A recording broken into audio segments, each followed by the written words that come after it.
মাত্র ৯০ মিনিটেই ইতিহাস বদলে দিলেন কিলিয়ান এমবাপে।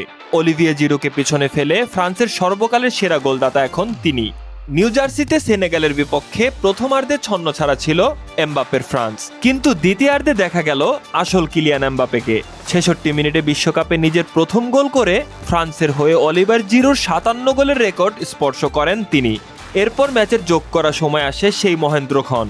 বক্সের বাইরে থেকে দুর্দান্ত এক শটে জাল খুঁজে নেন এমবাপে, আর তাতেই ৫৮ গোল নিয়ে এককভাবে ফ্রান্সের ইতিহাসে সর্বোচ্চ গোলদাতা হয়ে যান রিয়াল মাদ্রিদের এই সুপারস্টার। ম্যাচে ফ্রান্সের জন্য আরেকটি গোল করেন ব্র্যাডলি বারকোলা। সেনেগালের হয়ে এক গোল শোধ করেন ইব্রাহিমা এমবায়ে। বিশ্বকাপ মঞ্চে এমবাপের গোল সংখ্যা এখন ১৪। মাত্র ২৭ বছর বয়সেই ফ্রান্সের ইতিহাসে সেরা গোলদাতা এখন কিলিয়ান এমবাপে।